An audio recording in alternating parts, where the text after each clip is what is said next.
안녕하세요. 오랜만에 영상을 촬영하고 있습니다. 그동안 제가 일적으로 여러 가지 변화가 좀 있어가지고 영상 촬영할 여유가 좀 없었습니다. 핑계지만, 네. 요번에 플루토 내비게이터 2.0을 들고 왔는데요. 그렇게 필수적이지 않다 보니까, 관심을 갖는 분들이 많이 없는 것 같아요. 그래서 한번 정리하면 좋겠다 싶어서 준비를 해봤습니다. 내비게이터 2.0이라고 표현을 하니까 내비게이터 1.0도 당연히 있겠죠. 그 내비게이터 1.0이라는 것은 이제 우리가 기존에 흔히 사용하던 푸시 앤 팝을 통해서 페이지 이동을 시키는 거, 이런 것들을 내비게이터 1.0이라고 하고요. 내비게이터 2.0은 라우터 방식을 사용하는 것을 내비게이터 2.0이라고 합니다. 푸시 팝 방식이 아니에요. 제가 이 영상을 총 3번에 나눠서 이제 다룰 거고요. 오늘은 개념 소개 정도만 가볍게 할 겁니다. 그래서 내비게이터 2.0이 왜 필요한지, 내비게이터 2.0의 데이터 흐름은 어떻게 구성되는지, 이런 것들 말씀드릴 거고요. 그리고 내비게이터 2.0을 구현하기 위해서 어떤 컴포넌트들을 우리가 만들어 내야 되는지, 이런 것들 가볍게 큰 그림에서만 설명을 드릴 거고요. 두 번째 영상에서부터는 실제 구현을 해볼 거예요. 어떤 샘플 앱을 가지고 그 녀석을 페이지를 이동시키는 라우팅 시스템을 구현을 해볼 겁니다. 세 번째 영상까지 구현을 나눠서 할 거고요. 이게 구현할 게 많아요. 그래서 총 이렇게 3개의 영상으로 나눠서 할 겁니다. 예, 제가 내비게이터 2.0을 적용을 해보니 관심 가질 만한 가치가 있어요. 비록 눈에 띄는 변화를 만들어내지 못합니다. 어떤 어플리케이션에. 하지만 내 어플리케이션을 좀 더 단단하게, 그리고 내 플루터 실력을 좀 더 탄탄하게 만드는 그런 역할을 한다고 생각합니다. 그러니까 잘 선택하신 거고요. 세 번째 영상까지 잘 이제 공부를 같이 해 나가서 내비게이터 2.0을 쓰시기 시작을 하시는 여러분이 한 발 앞서 가시는 거다, 이렇게 꼭 말씀드리고 싶었습니다. 세 번째 영상까지 포기하지 마시고 같이 한번 진행을 해보시죠. 제가 이 내비게이터 2.0을 준비를 하면서 여러 가지 자료들, 온라인의 자료들을 참고를 했는데 그 중에 괜찮은 거 3가지를 추천을 드리려고 합니다. 그 외에도 좋은 자료 매우 많습니다. 자신이 원하시는 자료 찾아서 보시면 됩니다. 저는 3가지를 추천을 해드릴 거고요. 그 첫 번째가 뭐냐면 요 녀석인데, 플루터 팀에서 배포한 거예요. 그래서 공식 문서고요. 2019년도에 배포를 했고 업데이트가 제 생각에는 안 되고 있는 것 같은데 잘 모르겠습니다만, 어쨌든 초기 배포가 2019년도고요. 내용이 좋습니다. 좋고 잘 설명해주고요. 깊이 있게. 문제는 친절하지가 않습니다. 플루터의 다큐멘테이션이 잘 돼 있잖아요. 잘 돼 있고 얘도 역시 잘 돼 있지만 친절하진 않아요. 그래서 보기 조금 어려울 수는 있다. 하지만 내용 자체는 가장 믿을만하고 잘 설명하고 있으니까 참고해 보시면 좋겠습니다. 그 다음에 두 번째는 블로그 글이에요.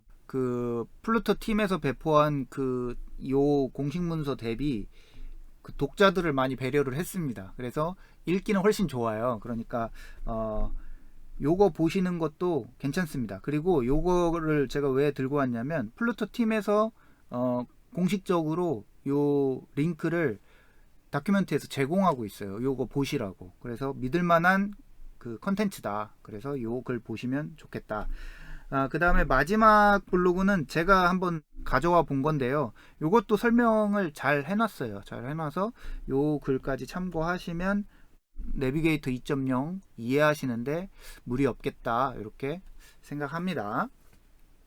자, 요 내비게이터 2.0이라는 게 결국에는 페이지를 이동시키는 기술이잖아요. 그렇기 때문에 페이지를 이동시킬 어플리케이션이 있어야 됩니다. 네, 요 샘플 앱을 제가 만들어서, 요 샘플 앱을 어떻게 만드냐가 핵심이 아니고, 요 샘플 앱에서 요렇게 페이지 이동들을 어떻게 해나가느냐, 요걸 설명하는 게 요번 영상의 목적이잖아요. 그래서 요런 샘플 앱을 이용할 겁니다.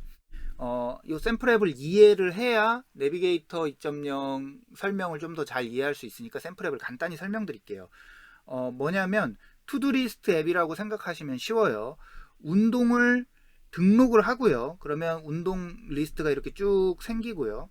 이 운동 리스트를 클릭을 하면 운동에 대한 설명이 상세 페이지가 나오고요. 또 이 운동 리스트에서 운동을 삭제할 수도 있고 운동을 완료했으면 체크를 통해서 완료된 상태로 바꿀 수도 있고요. 햄버거 메뉴를 통해서 세팅 메뉴로 이동할 수도 있습니다. 그래서 우리는 요거를 클릭했을 때 상세 페이지로 이동되는 라우팅을 해볼 거고요. 햄버거 메뉴를 클릭했을 때 세팅 메뉴로 이동되는 라우팅을 해볼 겁니다. 그리고 요 상세 페이지에서 뒤로 가기 기능을 이용을 해볼 거고요. 확인 버튼을 눌러도 마찬가지로 리스트 페이지로 돌아가는 기능을 합니다. 그리고 요 브라우저의 뒤로 가기, 세로 고침, 주소창 이런 것들을 이용을 해볼 겁니다. 그 다음에 마지막으로 요 empty 페이지라는 게 있는데 웹 개발을 해보신 분들은 아시겠지만 웹 개발을 하면 잘못 접근하셨습니다. 404 에러 페이지 이런 것들을 보여줘요. 왜냐? 유저가 직접 주소를 입력해서 접근을 하는 형태이기 때문에 웹 개발은 그런 형태의 empty 페이지라는 페이지를 놔뒀고요.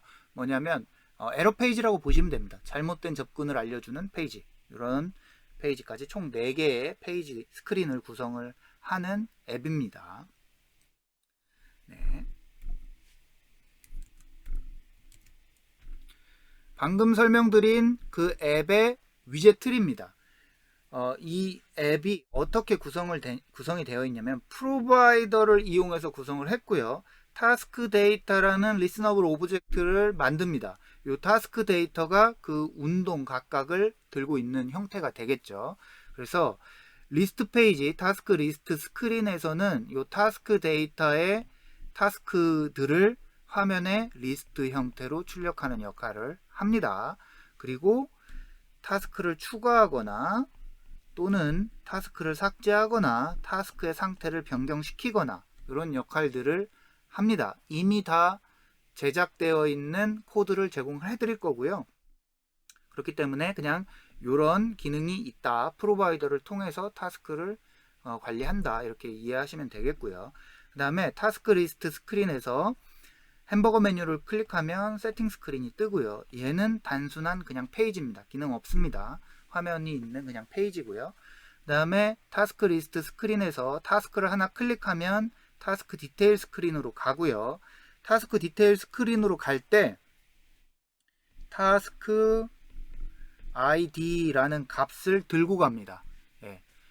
이 타스크 id를 기준으로 타스크 디테일 스크린에서는 이 타스크 데이터에 접근을 해서 타스크 id에 해당하는 타스크 데이터를 받아옵니다. 그래서 타스크 디테일 스크린, 타스크 정보를 보여주게 되는 거죠. 상세 정보를 보여주게 되는 겁니다. 자, 그 다음에 아까 설명드린 empty 스크린은 그냥 빈 페이지입니다. 페이지로만 보면 세팅하고 별반 다를 게 없어요. 그냥 고정된 빈 페이지다. 이렇게 생각하시면 되겠습니다. 방금 설명드린 그 위젯 트리를 그 어플리케이션을 내비게이터 1.0으로도 물론 구성할 수 있을 거잖아요. 그걸 구성을 한다면 어떻게 구성이 되겠냐로 봤을 때, 자, 리스트 스크린에서 세팅 스크린으로 넘어가고 싶다. 그럼 우린 이렇게 구성할 겁니다. 그쵸? 푸시 네임드 해서 세팅 스크린에 그 라우트 정보, 네임 정보를 주면 요 세팅 스크린이 요 스택의 최상위에 세팅 스크린이 들어가면서 요게 화면에 뜨게 되겠죠. 이게 우리 내비게이터 1.0 방식이잖아요. 만약에 디테일 페이지를 보여주고 싶다 하면 푸시 네임드 해서 디테일 스크린을 주는 거죠. 그러면 디테일 페이지가 뜨는데 디테일 페이지는 타스크 아이디를 필요로 하잖아요. 그러면 이렇게 아규먼트를 받아서 타스크 아이디로 보내줄 수 있겠죠. 내비게이터 1.0도 지금 말씀드린 시나리오 다 가능합니다. 자, 그러면 이렇게 푸시 팝은 가능한데 요거를 받아줄 곳이 필요하잖아요. 그게 마테리얼 앱에서 저는 온제너레이트 라우트를 구현을 해서 그 리퀘스트를 받았어요. 왜냐하면 아규먼트를 처리해야 됐기 때문에. 그래서 타스크 리스트 스크린을 푸시를 했으면 타스크 리스트 스크린 위젯을 띄우고요. 타스크 디테일 스크린을 푸시했으면 타스크 디테일 스크린을 위젯을 푸시를 합니다. 그리고 그때 아규먼트 값도 같이 넘길 수 있고요. 세팅 스크린도 마찬가지로 푸시 네임드로 처리를 할 수 있습니다. 우리는 통상적으로 이런 모양으로 내비게이터 1.0으로 아까 그 샘플 앱을 만들 수 있을 겁니다. 자, 그 샘플 앱을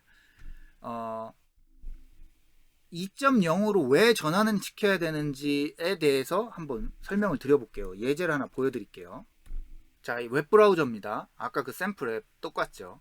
자, 요 웹브라우저에서 내비게이션 1.0으로 구성을 했을 때는 요거 클릭했을 때 상세 페이지로 이동됩니다. 내비게이터 1.0으로요. 요 뒤로 가기 버튼 했을 때 다시 리스트 페이지로 돌아옵니다. 그리고 확인 버튼 클릭했을 때 리스트 페이지로 돌아오죠. 그런데 자, 요 디테일 페이지에서 요 리프레시 버튼을 누르면 리스트 페이지가 다시 뜹니다. 1.0일 경우에요. 그리고 요 URL도 이런 식으로 보이지 않아요. 디테일 페이지에서도 URL이 이런 식으로 보입니다. 이렇게 브라우저의 고유의 기능과 잘 조율되지 않습니다. 내비게이터 1.0은요. 그렇기 때문에 이렇게 브라우저의 기능들을 완벽히 살리려면 내비게이터 2.0을 써야 됩니다. 내비게이터 2.0을 쓰면 주소창도 잘 나오고 주소창에 어떤 값을 유저가 입력하면 그 값에 따른 적절한 페이지도 띄울 수 있습니다.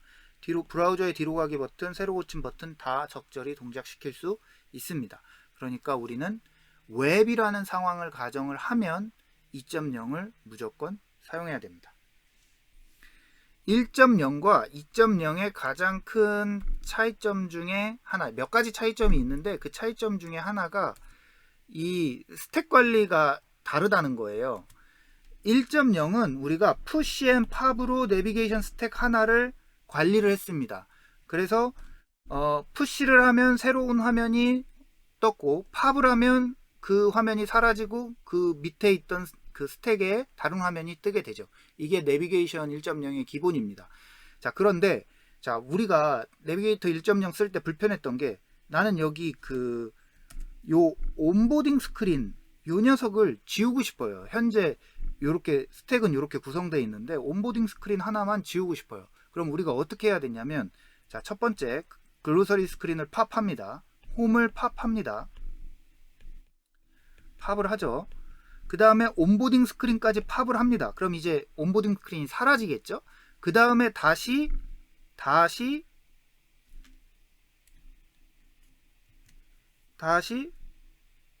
홈을 푸시합니다. 홈을 다시 푸시해야 홈이 들어가겠죠. 그 다음에 다시 글로서리 스크린을 푸시합니다.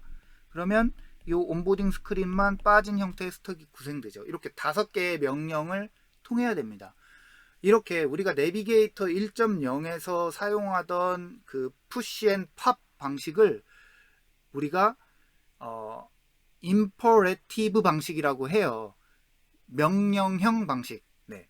하나하나 명령을 주는 방식. 이런 방식을 썼어요. 자, 그러면 요게 2.0으로 넘어가면 어떻게 되는지 한번 볼게요. 자, 2.0으로 요게 넘어가면 어떻게 되냐면 푸시 앤 팝으로 이렇게 순차적으로 뭔가 명령을 줘야 되는 게 아니고 딱 스택 어떤 상태의 스택을 줘 라고 선언을 하는 방식을 써요. 디클레러티브라고 하는데요. 자, 요 내비게이션 스택을 줘 하면 이렇게 구성된 스택을 그냥 툭 주는 거고요. 나는 스크린 C가 중간에 들어가 있는 스택이 필요해 라고 상태를 선언하면 이런 스택이 그냥 탁 구성돼서 주어지는 겁니다. 그래서 아까처럼 중간에 있는 어떤 그 페이지 하나를 빼고 싶다 그러면 그 페이지가 빠져 있는 상태를 정의를 하면 그냥 새로운 스택이 탁 구성돼서 라우터에 제공이 되는 형태입니다. 이게 내비게이터 2.0이 되겠습니다. 내비게이터 2.0은 여러 가지 그 장점이 있지만 이렇게 임퍼레티브냐 디클레러티브냐 요 차이도 분명하게 존재하고 디클레러티브의 장점이 매우 강력합니다. 그래서 내비게이터 2.0을 쓸 이유가 있습니다. 자, 그 다음에 우리가 내비게이터 2.0을 구현을 하려면 여러 가지 컴포넌트들을 구현을 해야 되는데 그 컴포넌트가 바로 이것들입니다. 여기 보시면 여러 가지 컴포넌트가 있습니다. 요것들을 다 구현을 해야 내비게이터 2.0이 동작을 해요. 어마무시하게 복잡하죠. 그 페이지 하나 이동시키려고. 그래서 내비게이터 2.0을 어렵다고들 하는 거예요.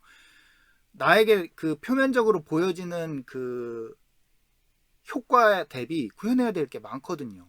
라우팅이라는 단순한 걸 구현하기 위해서 여러 가지를 해야 되니까 이게 복잡하게 느껴지고 불편하게 느껴지는 거예요. 그래서 잘 접근을 안 하게 되는데, 아무튼 가치가 있습니다. 조금 더 쉽게 구현할 수 있었으면 좋겠는데 지금으로서는 복잡하니까 어렵지만 그래도 가치가 있습니다. 그리고 이런 걸 쉽게 구현할 수 있는 패키지들이 당연히 있겠죠. 그래서 그 패키지들을 이용하시면 좀 더 쉽게 구현하실 수 있어요. 하지만 저는 이제 패키지 기능을 소개해 드리려고 하는 게 아니고 내비게이터 2.0의 원리를 소개해 드리려고 하는 영상이니까 일단 우리는 하나씩 다 구현을 해볼 거예요. 그래서 모두 구현을 해야 되지만 필수적으로 구현을 해야 되는 거는 이 두 가지입니다. 이 두 가지가 핵심이고요. 이 두 가지를 구현을 하면 실질적으로 내비게이터 2.0은 동작은 합니다. 네, 우리는 다 구현해 볼 겁니다. 영상에 두 번째 영상에서 세 가지로 나뉜 영상 중에 두 번째 영상에서 우리는 이 오른쪽 요 세 가지들을 구현을 해볼 거고요. 그 다음에 세 번째 영상에서는 요 왼쪽에 요 세 가지들을 구현을 해볼 겁니다. 요 다이어그램이 내비게이터 2.0을 잘 보여주는 다이어그램이에요. 그래서 요걸 가지고 내비게이터 2.0이 어떻게 데이터의 흐름이 있는지를 한번 예제로 한번 보여드릴게요. 자, 네. 자, 한번 보세요. 사용자가 요 URL을 브라우저에 쳤어요. 주소창에. 요걸로 그 시나리오가 시작됩니다. 브라우저의 주소창에 치면 라우트 인포메이션 프로바이더가 그 주소를 받아서 라우트 인포메이션이라는 객체 형태로 막 바꿉니다. 그리고 그놈을 라우트 인포메이션 파서에 전달해 줘요. 그러면 이 라우트 인포메이션 파서는 이 녀석을 개발자가 정의한 어떤 타입으로 바꿔요. 파싱을 하는 거죠. 타입으로 바꿔서 라우터 딜리게이트에게 전달해 줍니다. 그럼 라우터 딜리게이트는 그 데이터를 받아서 페이지 스택을 만드는데요. 그 페이지 스택을 만드는 기준이 앱 스테이트가 되는 겁니다. 요 앱 스테이트에 따르는 페이지 스택을 만들어서 라우터에 제공을 해주고요. 그러면 이 라우터는 비로소 그 스택 기준으로 화면에 보여주게 됩니다. 네. 그래서 이렇게 요 일련의 요런 컴포넌트들이 일련의 그 커뮤니케이션을 통해서 최종적으로 내비게이션 스택, 히스토리 스택을 만드는 게 내비게이터 2.0의 핵심이 되겠습니다. 자, 내비게이터 2.0 소개는 여기까지고요. 뭐 핵심적인 내용은 없었습니다. 이번 영상에. 그러니까 이번 영상 가볍게 들으신 거고요. 다음 영상부터 조금 어려운 내용들, 핵심적인 내용들 나올 겁니다. 그래서 두 번째 영상, 세 번째 영상은 조금 힘드시더라도 포기하지 마시고 쭉 따라오시면 내비게이터 2.0이 자 있게 될 겁니다. 내비게이터 2.0은 자기 걸로 만들 가치가 있습니다. 그리고 이걸 이해하는 가치도 있어요. 패키지들을 이용해서 이해하지 않고도 있을 수 있습니다만 이 배경 지식을 이해를 하게 되면 트러블 슈팅에서 강점을 보일 수 있습니다. 이해를 하고 쓰는 것과 이해를 못하고 그냥 구현만 하는 거는 응용력에서 차이가 납니다. 그러니까 조금 어려우시더라도 한 번쯤 자기가 직접 구현해보는 거 의미가 있으니까 한번 같이 해보시면 좋을 것 같습니다. 네, 고생하셨고요. 오늘 영상은 여기서 마치고 다음 영상에서 우리 좀 더 준비된 마음으로 같이 만나보면 좋겠습니다. 여기까지 하겠습니다.